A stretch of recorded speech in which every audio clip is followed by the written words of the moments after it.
Hi, I'm Beena Patel, a physician associate turned spiritual mentor, quantum healer, women's coach, and speaker. Welcome to The Voice That Sees.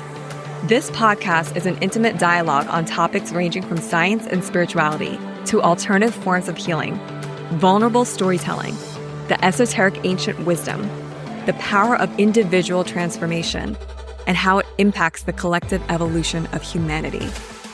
Each episode, you will learn how to evolve by shifting your mindset and ways of being, express your vulnerability to heal and transform, and channel your emotions into self-expression, creating a greater impact in the world.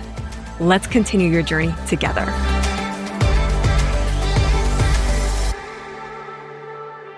Welcome to this week's episode of The Voice That Sees.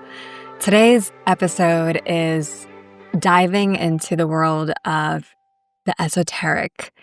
And so the topics that I will be discussing today are a little bit more metaphysical, and it's one of my favorite things to talk about. And as I'm getting more and more comfortable talking about this on these bigger platforms, I find that there are new revelations being unveiled or opened up for me, so to speak. And so I really look forward to sharing some of the transmissions and the beautiful revelations that have been opening up for me in my life and seeing how it can help another woman or man on their path. And so today's topic is all about the idea of the goddess and how there has been a lot of beautiful, profound shifts and transformation that has come about and transpired in my move to another country and leaning into things like intuition and faith and understanding that there is life beyond the physical. And if we can trust, if we can surrender to the present moment and where our lives are taking us, we can see that we are being guided beyond the physical realm at all times. And it's so beautiful to witness and to be present to. And yeah, I really wanted to share more of what has been unfolding for me and what I also see for the collective. So, for anyone who is new to the work of the goddess or doesn't really understand principles of masculine and feminine, I do want to set the tone that this is not going to be a conversation about polarity and going so deep into these ideas of divine feminine, divine masculine, because I think a lot of it is overrated and it's taught in ways that they just kind of make me laugh because it's so much simpler than the way people put it out there. And so take what resonates and leave what doesn't. That's what I'll say. The principles of feminine and masculine live within each of us. It's not gender specific. We all carry both principles within us. However, as we have seen for so much of society, many women have been conditioned to believe that they need to be a certain way in order to be accepted. For instance, women acting like men at work, trying to pick up on more masculine traits and roles to feel accepted in society. And the truth is, this is not the ultimate truth, but the reality, I should say, is that for so long, women couldn't find themselves rising to higher positions unless they acted like a man. And even that statement, as I'm listening to it, feels like a disservice because truly, even the principle of the masculine has been imbalanced because a man in his sovereign power who's balanced in his feminine masculine traits doesn't need to show aggression to get what he wants. He trusts and he carries safety and a sense of being grounded, that he knows what he's putting into fruition. His intention aligned with his action is going to bring the right things to him. And he's creating that momentum through the sacred masculine. And so I really want to be careful about how I word these statements. And so the point is, women have been conditioned to believe that they can't be feminine in order to be accepted into society, or that if they lean into more of their femininity, then they won't be taken seriously. And I can share a number of events that have happened to me in my early 20s where when I was softer at work, when I was showing more compassion, I got yelled at sometimes as if I wasn't doing my work properly because I wasn't carrying this game face, like, "You got it," like, "You're in it, you're hustling, you're grinding." I wasn't in that mode, and so people had a hard time trusting that I would get whatever I need to get done. Now, it did take a little bit of pushing, and I did get what I need to get done. It just happened in a different way. I wasn't really pushing outward. I called more of my energy inward, and I believe that this is something I mastered from previous lifetimes because no one around me really taught me that. It was this inner knowing within that things can be simple, they can be easy if we allow them to be. And I noticed that I would get the same things done as most people, if not earlier, and there was less that I had to do and exert for my own energy field. Now, why is this relevant today? Well, in today's reality, today's world is that it consists of so many people who are burnt out and don't even know that they're burnt out. People who are using passive aggressive tactics to try to get what they want because they're not comfortable speaking to their emotions. And then we have this kind of imbalance between these aspects within us that are being reflected back to us in our society by people still holding on to roles that aren't aligned for them, people holding on to a certain facade because they think that they need to be a certain way in order to feel loved and accepted. And the reality is that none of these things are our true authentic nature. In our most authentic nature, we are all sovereign beings, and we hold the masculine, feminine aspects within us with such holiness, with such reverence. And it gets to be easy. And I've noticed that when I stop focusing on the logical aspects of it and just play into the dance, then I know exactly where I can thrive in my feminine. And I know that I can also bring this into my purpose because me being calm, centered, at peace, trusting, and creating my offers, putting it out there, and then backing off and allowing this higher power, this force to move through me and around me to open up all the right doors for me and bring me the right clients and the right partnerships feels a lot more satisfying and fulfilling than creating the offers and then going after people or going after the crowd. And so this doesn't mean that those tactics aren't useful. Everyone markets differently. Everyone uses their energy in different ways. However, for me, as I've come into more and more inner alignment and feel more centered within my own being and my body, I can see evidence of that because now I know where I want to exert the power of the sacred masculine. I also know that as I'm creating these powerful and healthy structures and systems, that systems and structures are actually quite beautiful. And we actually do a disservice when we try to break down former systems, thinking that's the answer.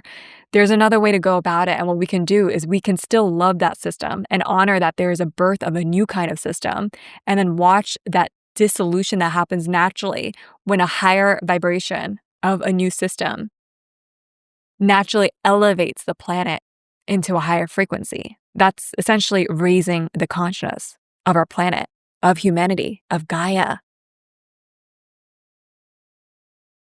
And so all these things have been unlocking, and I really feel a lot of it was because of the work with the goddess, because there's a part of me that still holds on to my New Yorker life. I was there for a decade, and there was such praise around hustling and grinding, and I lived for that. There was a time in my life where I lived for that, and I love that part of me. She's a go-getter, she's ambitious, she goes after what she wants, and she gets it. I love that part of me. I still do. And in this new chapter of my life, I'm learning that it's safe for me to release the shackles of trying to control all the things, trying to micromanage, and letting life just be. Knowing that each moment is so perfect exactly as it is.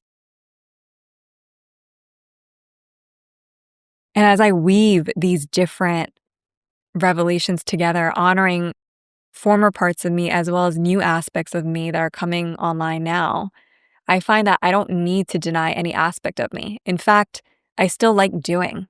It's just that my doing is now coming from a more aligned and intentional place. And it doesn't feel forceful. It feels like, oh, but of course I would do this. And I'm doing it. And so to me, that's the dance of the sacred masculine and the sacred feminine. It's so beautiful when it's a dance and not just leaning into any one principle. And while there may be seasons in your life where you are leaning into one more than the other, for example, a woman who is pregnant is going to be leaning more into her feminine, and rightfully so. She's birthing a baby. And so it doesn't make sense to exert and do all the things. Her body needs to rest as she's moving through gestation. And she's being reborn herself. And so there are times and seasons in our lives that will be calling different parts of us forward. And yet, just like nature shows us, everything keeps moving forward in a cyclical rhythm. And so we don't stay there forever. We continue to move and we dance. If you're scaling a business, your masculine is going to be coming forward big time, but it doesn't mean that you're pushing your mission out there forcefully. It means that you're bringing it forward, you're putting it on center stage, and if you can bring your feminine into the spirit of your business, you may find that the right partnerships and opportunities just keep coming to you. And then it's up to your masculine to say, yes, I honor this. And then as your feminine receives, as your masculine moves forward and continues to commit to the art of aligned execution, you will find new layers uncovering naturally. And you'll continue to elevate your frequency as well as the frequency of your soul mission. Growing up, I grew up in an Indian household. My family's Indian. I'm Indian. And while I was born in America, I was raised with both Catholic faith through my school and then a Hindu faith through my family and the temple that we attended. And so the idea and the energy of the goddess was something very prominent in my life from a very early age. And while I love that so many people are teaching it, I think it has been blown up in different ways without really knowing the true essence of what it means to embody the energy of a goddess. And it's an ever-evolving journey that continues to unfold. So it's really unique for each and every woman. And I also want to speak to any man who feels more aligned with the energy of the goddess as well. You're all welcome here. So each goddess holds a different, unique facet or quality of the divine feminine. For instance, in Hindu mythology, there's Lakshmi Mata, who is the goddess of prosperity, peace, beauty, and abundance, wealth. A lot of people offer something to her when they're ready to expand and want to receive more money and abundance in their lives. Saraswati Mata is this beautiful embodiment of creativity and expression, and also wisdom and higher arts and knowledge. She's a keeper of so much sacred wisdom that when you are praying to her, you may find that there's newfound wisdom that comes forth for you. And then there's other goddesses who might be considered more of the dark goddess, the dark feminine, such as Kali Mata, who is often represented as this darker goddess. And she carries this necklace of skulls around her. And so a lot of times when you look at her, you might get a little bit afraid, as in, whoa, she looks like she's going to chop someone's head off. What is this?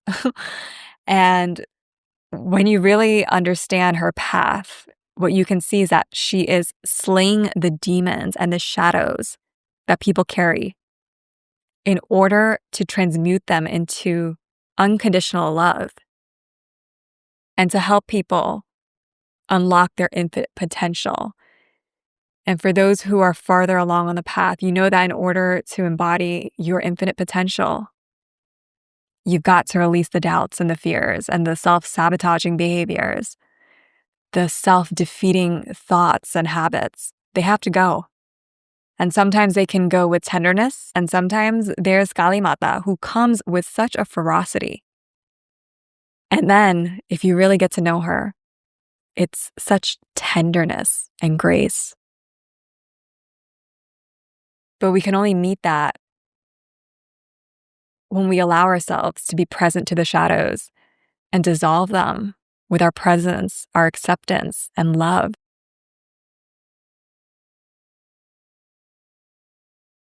And so sometimes the energy of the dark feminine is misunderstood.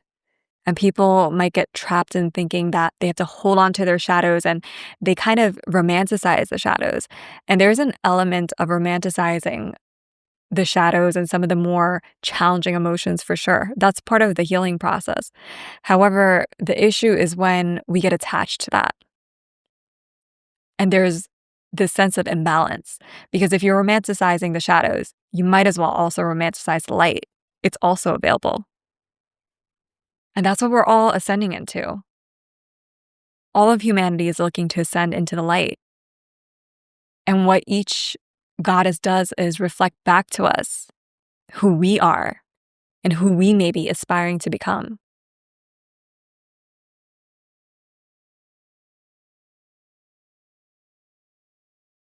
And so we are all multi-dimensional beings, and we have all these different and beautiful facets within each of us. We have the power to be fierce. We have the power to be passionate. We have the power to lean back and be more peaceful and trusting. It's all within each of us. And the highest place that we can show up from is a sense of balance and harmony from deep within. Taking all these multidimensional aspects within us and harmonizing it within the body, feeling grounded in who we are, knowing that we are all of this at any given time. And to me, the greatest and easiest pathway to harmonizing all of this is through divine love. It's not something that can be accessed from outside of us. It's only from within that we can feel the sense of harmonization, the sense of soul resonance as we come into more and more of who we are in our most natural state.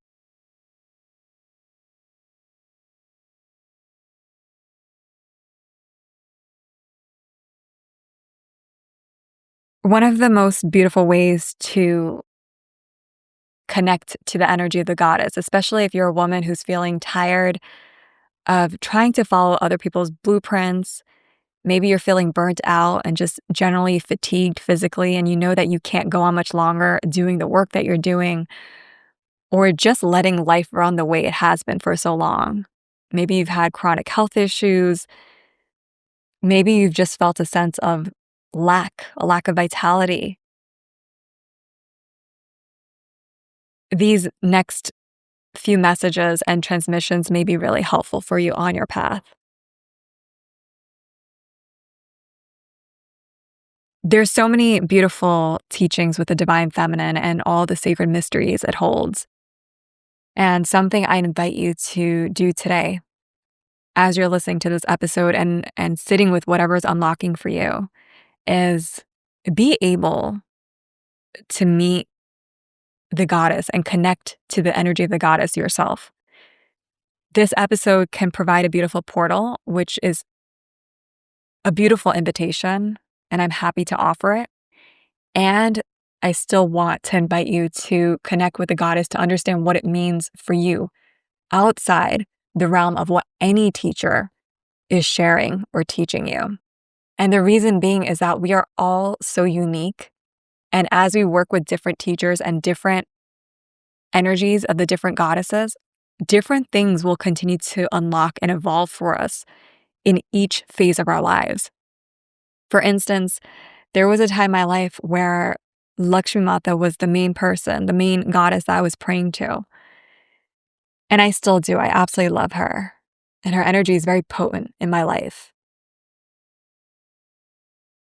And as I've evolved, I find myself also doing deeper work with Kali Mata and understanding how beautiful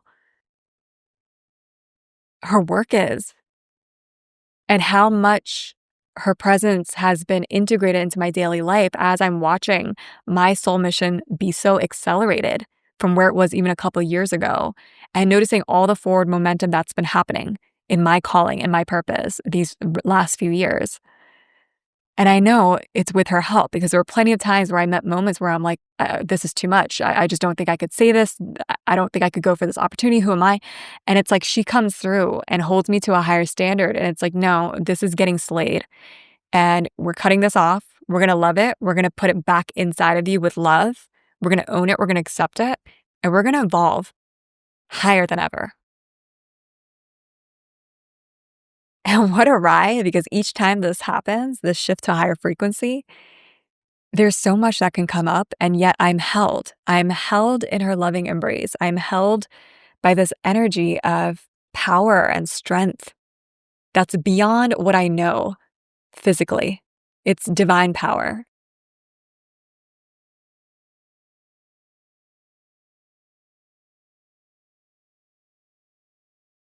And so I know I talk about God a lot, and something that's been recently revealed to me is that God and Goddess are working together. That's what I believe today to be true for me. It isn't one or the other. It's both. It's divine union. And this is such a beautiful frequency to be on.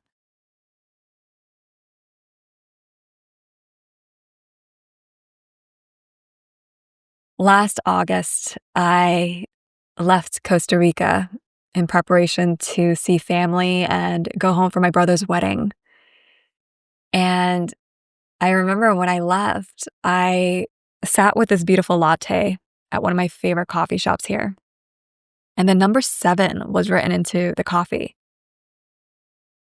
And I was just like, this is really interesting because it's so vivid. It's a number. There's a 7 in my coffee. And I took a picture of it, and I didn't make any meaning of it in that moment.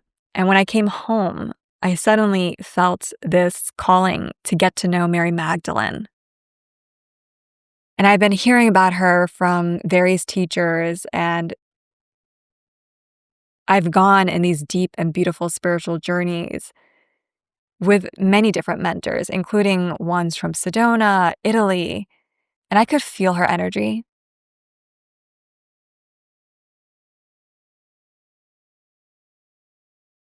However, I didn't really feel intimate with it.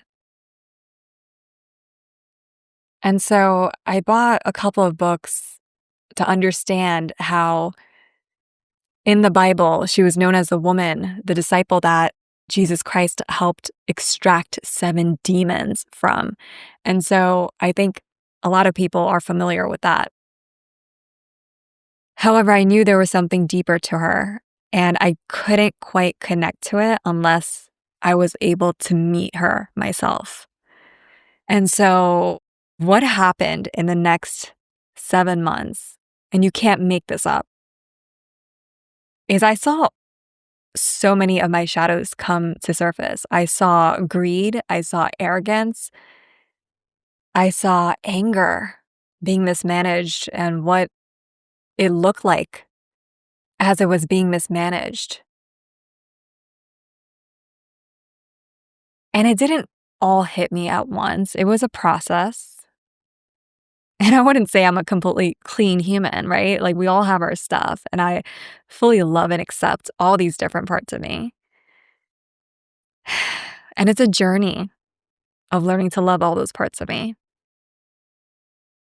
Because as much as we can shine our light and embrace our beauty and the magnificence that we are, we can only shine brighter if we're willing to meet some of those aspects that we tend to deny or judge or shame about ourselves. And so what I noticed is that in that journey,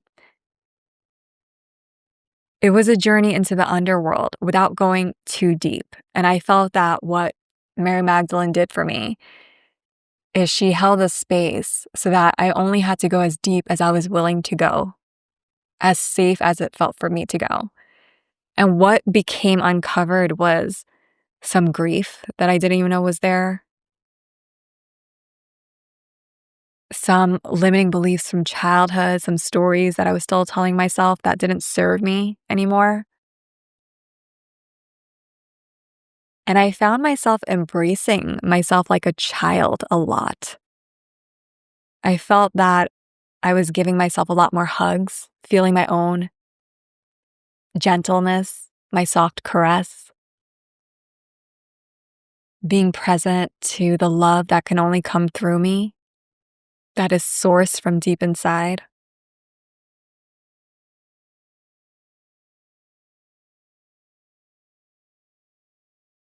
And then I felt that there was a celebration to this journey. And how the celebration took place was that I was taken actually into the deepest parts of my heart that I really didn't want to go to for a long time. And it happened just this past February when I put on these beautiful frequencies on a Saturday morning. And I was so excited because I went down and getting my morning coffee, and I'm loving the serenity that I feel and the quiet that I feel from a work week being done and just being able to be with myself. And as I come up the stairs, I notice that it's different music playing. It's not the frequency that I was listening to just a few minutes earlier. And I walk into my room and it feels so ethereal. The way the light is suddenly radiating in my room feels different. It looks different. It looks soft and angelic. And whatever is playing on my laptop is putting me in a trance. I don't know how else to explain it. I felt like I was in a trance and I just felt really good.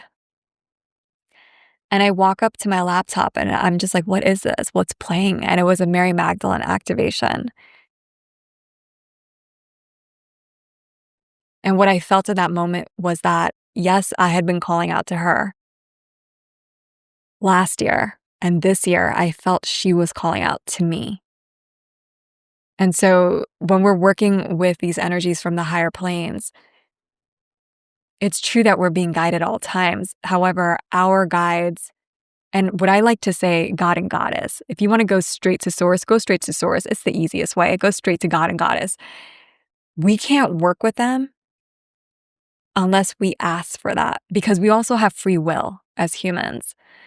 And so once I felt whatever I felt, that peaceful trance-like state in my room, I just said out loud, Mary Magdalene, I want to get to know you. Come into my life. Show me your presence. Show me who you are. I want to know you directly. I ordered all these different books, what felt soul aligned for me. And I got to know different people's interpretations. However, there was one book that felt like a powerful transmission, and I can't remember the name off the top of my head. I'm going to link it in the show notes. And in this particular book, it also talked about it being a living transmission and how the journey that Mary Magdalene takes every woman is really the journey into the goddess within herself. It's nothing outside of her. It's fully an internal landscape, an inner game, if you want to call it that. Or inner self-discovery, because that sounds so much better. And what I found during that transmission is that the energy of the goddess, a lot of times, especially the way it's taught, can be so entitled. And she talks about this. Mary Magdalene is discussing this in the book, and I felt it within myself. I feel this individually, and I also feel this collectively. The book talks about the 7 veils of hell and the 7 veils of heaven. And she mentioned how one of the things she had to look at within herself is how her need to be worshipped as a goddess was a form of entitlement, to think that just because you are more in tune with your holiness and your divinity, that you're above other people or that you're entitled to something higher than other people. And I've witnessed this in myself and different communities, going into things like the spiritual ego and noticing the different ways that this belief can show up in our daily lives. And even for people who aren't doing this goddess work, like we can see these dynamics playing out into our society through the form of hierarchy, thinking that certain people can exert power over others based on certain status, like power or recognition, fame, generational wealth, things like this. And so even power, I feel like just by me having said that, power is so misunderstood. And that's why I have a whole podcast episode about that. So make sure you catch that one, because power in its true essence is not about exerting something over someone. Power in its truest balanced state is actually something within us where we own that quality to influence and impact other people, not to necessarily take over, conquer, but to be in our power and know that we are sovereign, powerful beings. And I did want to clarify that. And so this topic of entitlement and greed, anger, all these things were coming up. And what I was able to witness is that anger is a very sacred emotion. It's really beautiful, and it can teach us where we have been out of alignment, where we may have been operating from a place of lack, where we may have been crossing our own boundaries and allowing other people to violate our boundaries without even doing anything about it. And so anger teaches us that something needs to change, and it needs to change soon. Usually it's like, something's got to change. It just has to shift.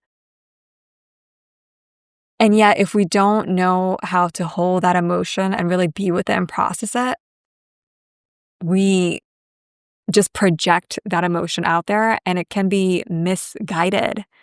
And I've been on both the end of someone projecting their anger on me, as well as being the one to project my anger.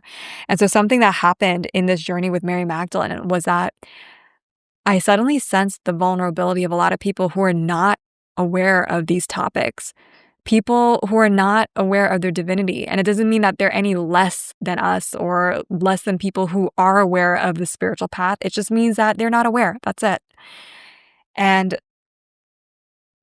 for those of us who are being held to a higher moral and ethical standard, it's becoming really clear that to know some of these spiritual teachings holds its own level of power. That if we're not careful, we may mismanage and misuse for our own personal gains. And I felt that Mary Magdalene made that really clear to me. And it was something I had to really look at a bit more closely and examine why I had been operating out of some of those lower vibrational patterns and habits, and what was it teaching me? And what I was learning is that sometimes the more we know,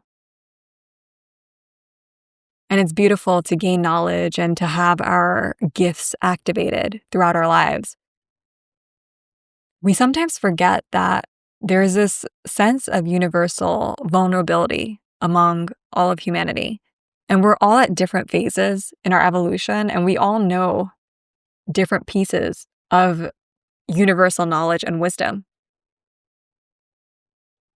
Now, does this mean that we stoop to other people's levels in order to show compassion? No, not necessarily. What it means is that in your most sovereign state, you're not trying to take advantage of people through what you know. These teachings were given to each of us to help guide others onto a higher path.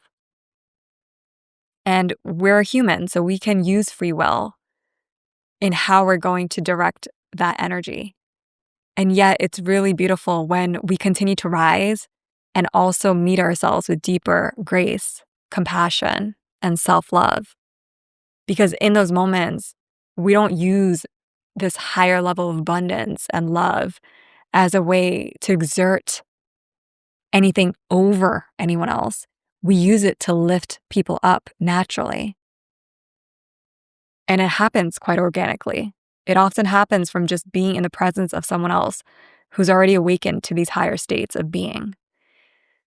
And so one of the things I had to look at was look at my social media and do a review of what type of information I was putting out there. And so I deleted a lot of content that was no longer resonating with me. because I had to get really transparent with myself and see that some of that content was created out of a place of emotional imbalance. And a lot of times when we create things, we do get that rush, that surge when we're feeling some of these more charged emotions. Some incredible songs and music have been created from those places, right? We can't deny that. However, if you're someone who works in the medical field or any type of healing arts profession, counseling, therapy, yoga, these are places where the people we serve come with really vulnerable parts of themselves. And they're looking to show those vulnerable parts of themselves, to transform and to feel whole again, to be reminded that they are already whole.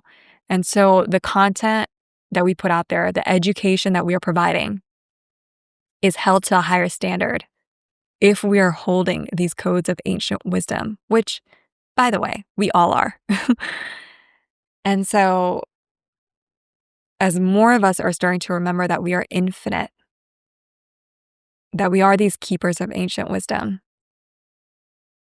it's important to remember that the greatest tool we have, the greatest tool that has ever existed really is love. I can sometimes forget this too. And I remind myself that I'm human and that I deserve my own grace. And I'm also leaning into more this idea of how can I let love lead? Because love never leads me astray. Love always leads me on the right path, on the higher path. And it's the easiest way to access God and Goddess. That energy is most easily accessed through the pathway of love.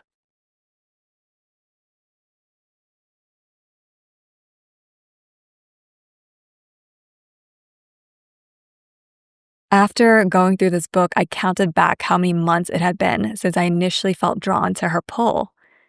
And I realized it was 7 months.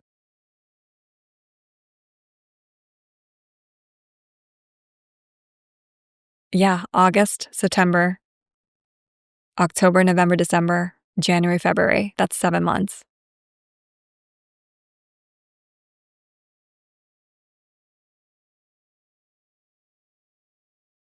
And after I released this grief that was hidden for so long, I felt lighter.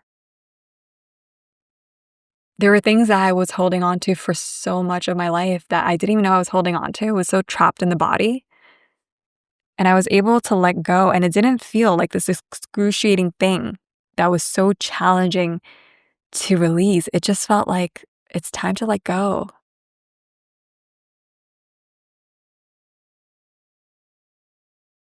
It's time to remember that I get to be my joy and my joyful self-expression, and that my life is so beautiful. And if it's this one life that I get to know as this iteration of me, I want to make it my best life. And that option has always been available to me. However, it became so much more clearer with this energy and this transmission that I felt from Mary Magdalene.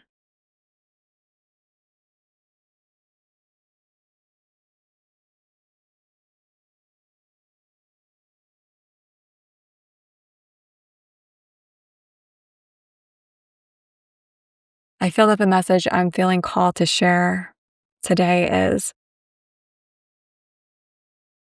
how can you learn to bring more harmony into your body?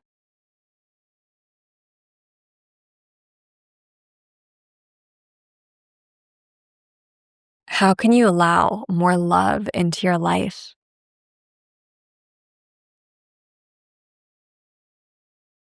Have you been shielding yourself from believing the truth, which is that this love is accessible from within you?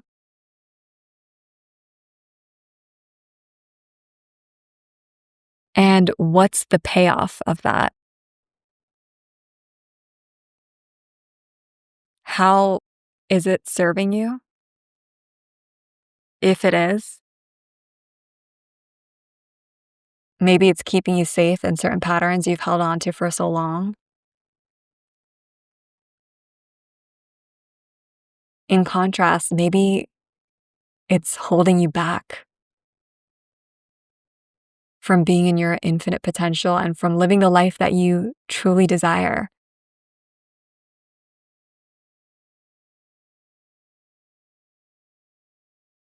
A true desire from deep within your heart and your soul, not the ego.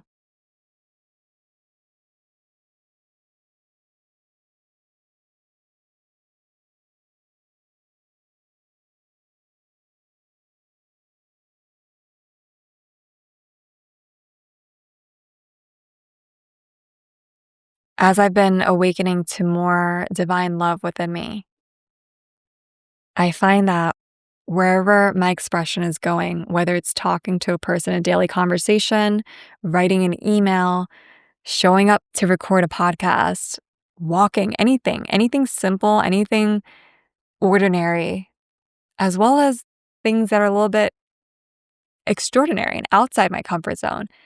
Everything has this new energy. It's this energy of beauty and grace. And it feels as though everything is this beautiful divine dance right now. And it's because a lot of times when we let go of some of those stories and beliefs that we don't need to hold on to anymore. And then reminding ourselves that we are safe to venture out into the unknown, knowing that we are guided and led at all times. Life becomes this beautiful expansion, which it always has been. We just become more aware of it. And suddenly we're dancing and we're allowing and we're receiving and inviting in, and it feels so gorgeous and so vibrant.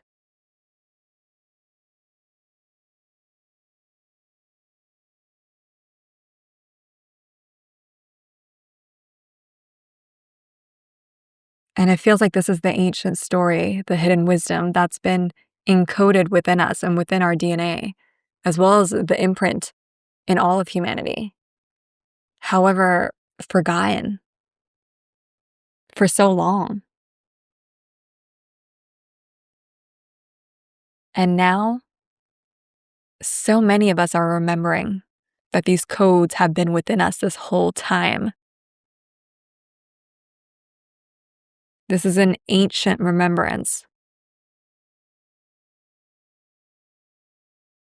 And as we invite in the most sacred energies from divinity, the divinity that lives within each and every one of us, these codes become unlocked. We embody it. And as we move through life, it's no longer this assumption that we are just our physical bodies. We recognize, yes, we love our physical bodies, and there's more to this life. There's more dimensions, there's other higher planes, and all of these different facets add to the wholeness of who we are, both individually as well as collectively.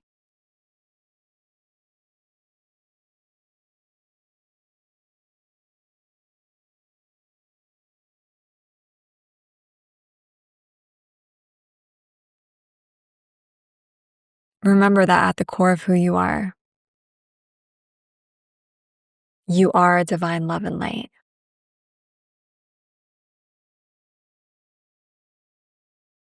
It's the ancient remembrance in all of humanity.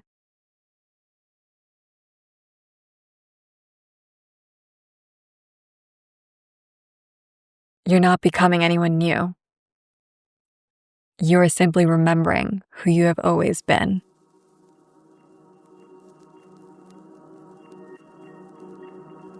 And that's love. Thank you for listening to this episode of The Voice That Sees. Please be sure to check out more episodes every other Tuesday on Apple, Spotify, iHeart, or wherever you listen to your podcasts. For additional content, you can follow me on Instagram at The Yoga Movement and YouTube at The Yoga Movement NYC. You can also check out my coaching programs and unique offers on my website at theyogamovementnyc.com to help support your individual and personal transformation. Until next time, be you and be well.